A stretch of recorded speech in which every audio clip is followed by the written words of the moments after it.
Well, I hope you're having a good day.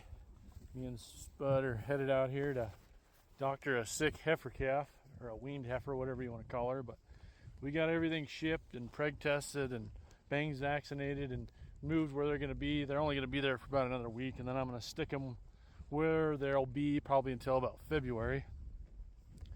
But yesterday, it snowed all day yesterday, so the weatherman said we should get about 5 inches. I think we ended up getting about a foot. It's some real wet, heavy snow, so that's pretty nice since we've been in a bad drought all year. But it's starting to warm up out now, so it's getting real muddy underneath this snow, so you gotta be pretty careful. Pretty cool view out there. You can see it's I think it's still snowing a little bit in spots, and since it's getting warmer, I think it's kind of getting some evaporation going maybe.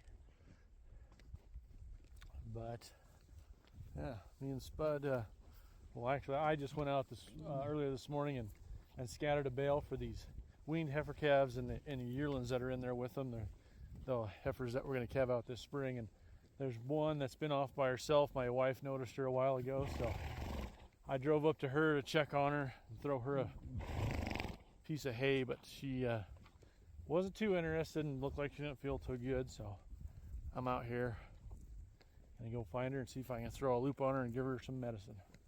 So if you want to come along, that's what I'm up to. Well, there she is, off by herself. Everything else is over, off eating on a hay bale. She didn't follow, didn't want to have nothing to do with it. So I'm gonna get my lariat catch rope out and see if I can't get it thrown on her and get her some medicine. Well, I got her roped easy enough, so now I'll trot around her a couple times and get her legs wrapped up in this and see if I can't get her laid down and give her medicine.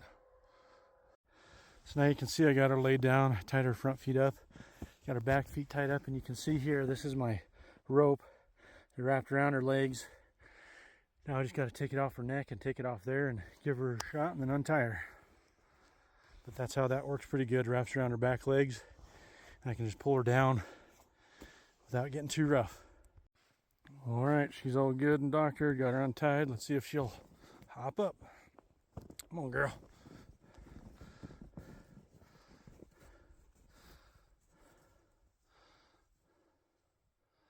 I think she'll be all right.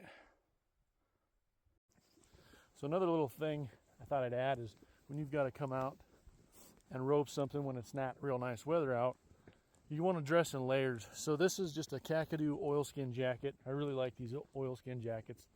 And then under that I've got a wool sweater and then a flannel shirt and then long handles. But if I was to have a hard time roping that heifer, which has happened in the past, I would take this jacket off and then tie it on the back of my saddle and then go try to rope her, because then that frees your arms up, you know, gives you a little bit more range of motion, easier to swing your loop, and get her roped, laid down and tied up, and then put your jacket on if you're getting cold. But that usually works pretty good, I guess, unless it's just brutally cold. But you'll definitely stay warm enough trying to rope one and doing all that's involved in tying one down. So just a little thing of advice I thought I'd add.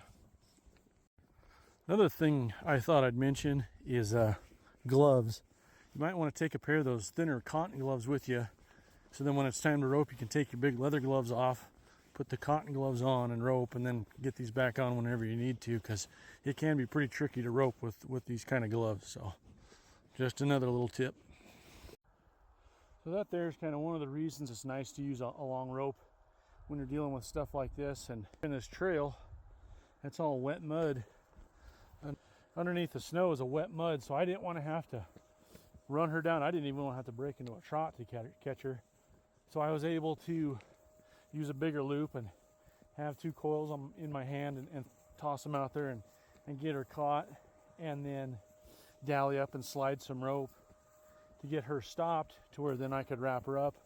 And, you know, we never broke into a lope or trot, and, you know, it took away a lot of the risk of slipping in this stuff and falling down and having a huge wreck. So I'm not knocking on any other way of doing it, but I'm just saying that's one reason a long rope can be very helpful, and knowing how to use one and slide rope on a slick horn in times like these can be really handy. So anyway, thanks for coming along.